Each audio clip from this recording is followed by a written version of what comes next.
Yeah, so I come from IDEO. We're an innovation consultancy. I'm actually going to need my cheater notes here in a second.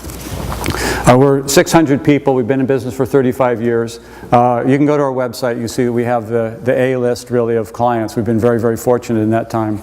But people come to us with business problems. They want a new product or a new service or a new market to go into, and we help them figure that out. They're always tough, thorny problems, and you get in and just kind of figure your way through it. But we always approach it a certain kind of way, and so I want to give some insight into that, and I'll get you out of here on time. I just said that. I mean, one of the earliest things that got us on the map was designing the first mouse for Apple. A number of other things we've done. Up in the corner we were talking about the bikes. This is called the Faraday Bike. You can Google that and see what that was. But everything from office furniture to car dashes to projects we've been doing for water in the third world. So the spectrum was really great. Melinda Gates was in the other day. She's the wife of Bill Gates. She manages the Gates Foundation. Here's where our offices are located all over. This is what our people look like. They all got funny glasses on. So we have, with this, if you could read the text, it has a whole range of different backgrounds of people, from architects to human factors to engineers and so on. So we've been going for a bunch of years, and a lot of things have changed, a lot of things have stayed the same. Always when we're attacking a problem, we start from the people side. There's other ways of attacking the problems that are just as valid, but this is the one that we're experts at, is this human-centered design. And the other thing is what we call build to think, is very quickly in the process, after you've been thinking things over just a little bit, is make something. Get it out of your head, get it out there in front of other people so they have a chance to react to it. And then iterate, then brainstorm some more and prototype. So it's real common for us to have a brainstorm session in the morning, build prototypes in the afternoon, have them in front of people the next day. So design thinking is the name of this category of activity. And let me explain a little bit what that is. So I had mentioned that we attack the problem from the people side. Other viable ways is coming at it from the business or the business model side, or from your technology. But in the end, all three of those circles have to overlap, and if they're effective, then you have a good solution that's something people want, that you can make, that fits into your financial ecology of your business. Design thinking is the entering from the people side. What we try to do is let's see, what do I have? Okay. Yeah, so we take a look at, we go in and look and see what do people do, but also what do they say? How do they describe it? Because often they do what they say they're doing, and what they're doing is actually different. Then we look also to see what do they think, and ultimately how they feel. The successful products, people have an emotional bond to them. And I'm sure you have favorites. We also watch, one of the things that we notice that time goes by, but people's needs are the same. So stuff changes in the environment. These are just pictures of things that people do responding to the environment. You can see the coffee cups in the subway is, there's a flat surface. It just there was no trash bins because they were afraid of explosive devices going in them. So people just park their cups where they see. The lady with her hair, just kind of unconsciously sticking the pencil in there. Just in the coffee cup you can't see it, but the string is kind of looped around the handle to keep it from falling in. I wasn't going to go into this, but this is hilarious. This other one with this other picture, like, okay, what's that? We went and we sat with this woman. We were designing some closures for some pharmaceuticals, and so we asked her, she takes a lot of medicine. Do you have any problem opening your medicine bottles? And she says no. She says no problem, and she's arthritic, and her knuckles are, swollen, and so he said, well, okay, can you just tell us? And then we ask her, just show us how you do it. And she says, yeah, okay, come with me. Takes us in the kitchen, and she has a deli slicer, and she saws the freaking tops off of these things. So the point is that people stay the same, but culture and technology, everything around our environment changes. So design thinking, kind of 3 points to make here, is we're always starting with people. We're always trying to look at and see how do people perceive and see the world. Second is collaborative, multifunctional teams working in parallel on the solution. And then prototyping quickly, build to think. Build not just to show other people, but build as part of generating your own thinking. And fail early in order to succeed sooner. A fun example that I got from Claudia Kochka, who is the Vice President of Innovation at Procter & Gamble. So she was presiding over like the big innovation run that they had under A.G. Lafley. And you know, she loves Altoids. You know, just people have they've done just a wonderful job. It feels like it's made in somebody's kitchen. You know, you open it up, the tablet's kind of crumbly. You know, there's dust in the bottom. There's the ceremony of sharing it. You know, you kind of hold it out and people open the paper and so. And she says, however, what if Procter & Gamble bought Altoids and the engineers came in and said, we can do this better? What would happen? So what would happen if the team who did like packaged Pampers and stuff like that redesigned Altoids? Well, so they start off by taking a look at the product. You know, first off, it's got too darn many colors on it. You know what it costs each color you put? So, and then you open it up inside. There's this paper. You know, what good is that doing? It's just sitting there. So we get rid of all the colors. We'll get rid of the paper. And then the tablets down there. If you look on the tin, it says it gives you a weight. You know, there's 1.2 ounces of product or something. She said, Procter & Gamble is, you know, we're going to make these pellets precise. We know exactly how many are in them. So let's not have these just jumbled in there. We'll put them in there in a nice little tray. And so they're all nice and uniform. And so she says, by this time, you know, we've engineered the life out of this product, and we call it Proctoids. And so, to make it a defensible legal claim, they're virtually strong, not uncommonly. You put it into several different languages. You can see that they tell exactly how many mints are in the thing. It's a little. Yeah. And then when they want to improve it, then they're just going to make ultra Proctoids. So, but a serious example of somebody who's done a great job of engaging people emotionally is Starbucks. You know, it's not just like the $4 cup of coffee, but it's a place you can go, you know, for some privacy, or you know, just want to sit, or a lot of people take meetings there. So they were storming along, and you know, really successful of making this a very personal experience and encouraging you to have your own mix and have your own way of making it. And you learn the language, you learn the sequence to say things, and they want that. So that becomes my drink at my Starbucks. So people had a very strong connection with the brand. Except in 2008, they all of a sudden started tumbling. You know, they really were focusing on growth. And their objective wasn't like user experience. They were focusing on selling, you know, opening more stores. So they got Howard Schultz, brought him back in. He was the guy who started it. Brought him back in, and he refocused their energy. One of the things that he noticed was he had a couple of comments that I liked. Whoops. Parkinson's. Oh, that's funny. Managing papers is so Schultz came in, yeah, and so the words that he used were the authenticity. He wanted to get the authenticity of the coffee experience back and the theater of it. And if you kind of go back to the Altoids, there's the theater of the Altoids. When you open the tin, you do the little paper, and like somebody takes the Altoids. You know, it's a powerful thing. So he wanted to get that back into the product. And then another thing that they did was he opened up a thing called 15th Avenue Tea and Coffee. So it's a very boutique-y place, and they use that for prototyping, of trying out ideas, of getting people engaged in it. And so people are engaged And so the materials that they've used are scavenged from different, loading docks and barns and stuff from the area, so it has this very homey kind of a feel to it. But people going into it really get engaged with like the fair business practices, the sustainable practices, the fair trade type of thing is key to people. So it's not just the coffee. He's really trying to build up that emotional experience. So, these are just places you can learn more, a couple of books that we have. So I want to shift gears to, will this just go right to the next thing? Thank you. Yes, next one.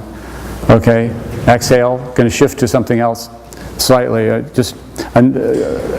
about how to think about things, about like when is an idea, and you guys are coming up with different business ideas. When is an idea like ridiculous or spectacular idea? So I've pulled some examples here from one of our guys at IDEO just wrote a book called the Schultz Book of Innovations, and so we'll see some of the examples. But he has some interesting, in his shop there he runs the Toy Lab, which is really an experimental place for us at IDEO. And so he asks, okay, the opposite of play is, work. That's what we all say. We think it's boredom, is that when you talk about play at a company, it's like, okay, let's go do the foosball, let's go shoot some baskets or something like that. We believe that the whole notion of play can be built into the way you're working, and you're going to get better results out of it if you do that. So we're always trying to find ways to stretch people's thinking. So can you take and make play like a part of your process and of how you go about doing things? This is a picture from inside one of our offices. And here's his book. It's terrific. So what I wanted to go through here was a few examples of like how might we invent the common parking ticket. So what I want to do is show you, here's the problem, and so I'll show you an idea, and you tell me whether you think it's like, is it ridiculous or onto something. I'll give you a tip, most of them are kind of on the ridiculous side. So reinvent the common parking ticket. You get up, if you talk to meter maids, people from out of town will just take them and throw them away. Some people pay them, it's always a nuisance, you're always losing them, nobody engages in them, it's just thing just pisses you off. So what about if we put the fun back into traffic citations? So this is the scratcher, so you got so depending on what you get is, you double my fine, zero fine, or we owe you the fine. So you can just sit, so here's got the little scratcher thing. So he's got something going there, I think. I don't know about you, but my parents just had to force me to help out with yard work, and to this day I hate it. So how much you get your kids engaged in the process of yard work? That seems like a need that everybody has. Well, our answer?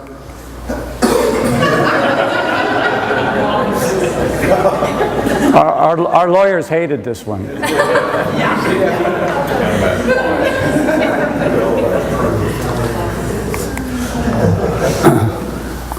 And anybody with kids, young kids, two kids about the same age, and you're going on a long road trip, it's hell. So how might we make car rides a little smoother for parents? Sibling binders. You could probably make this so it's reversible and you don't have to have two separate SKUs. You could probably have just one.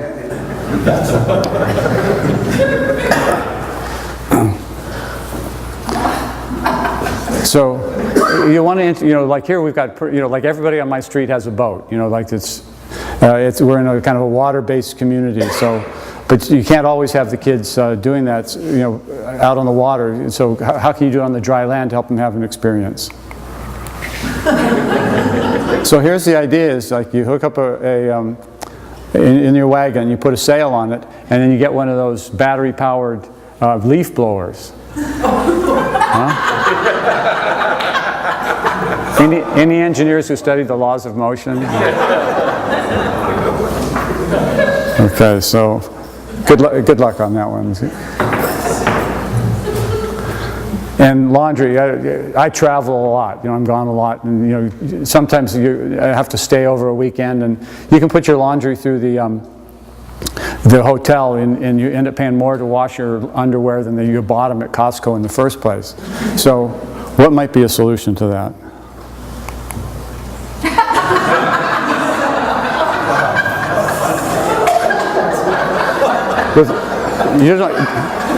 Don't put too much detergent in; it foams over. Yeah, but you get the nice swirling agitation action. Brilliant or ridiculous? Peanut butter. Like you go to Costco and you buy the peanut butter.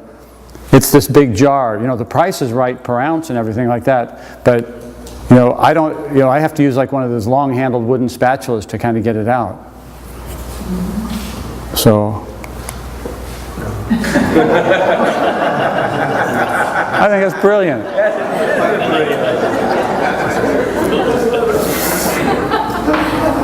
How come that never took off? See, there we go. So that might be a brilliant idea. So, and here's a problem we all, like, how do we combine like kitchen chores with our bathing needs? You must have asked yourself that today 100 times, I'm sure.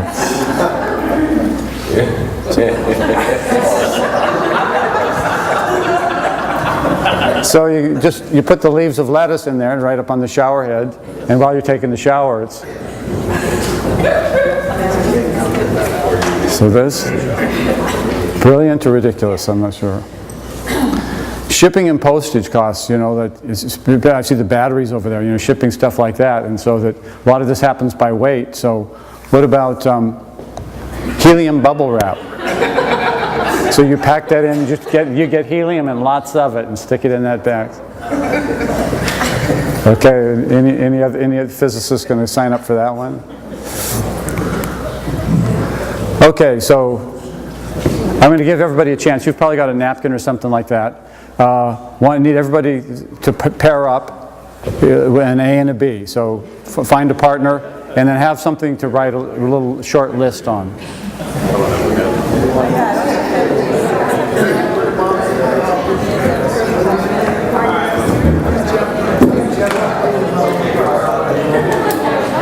He's an architect.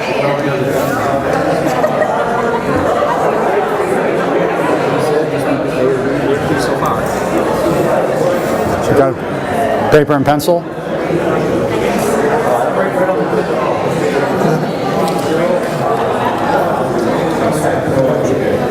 Okay. So, okay, everybody. So partner up with somebody. It's best if you pick somebody you don't like. No. I'm kidding. I don't want to start something here. Okay, so decide who's A and who's B. Okay. So A's, make a list of about 4 or 5 things that you would find in your junk drawer at home. So the A's, make a list of 5 things that you might find in your junk drawer at home. Junk drawer. And mine is the drawer where somebody took the toothpicks and dumped them upside down. And so the B's have a different assignment. Make a list of 4 or 5 things that you might find in a drugstore, in a typical CVS or drugstore. Do we have to be sensitive, or you can do whatever you like. You can be. Now I tell you, we did this exercise with the Navy SEALs yesterday, and some of the stuff they must have had in their junk drawer would surprise you.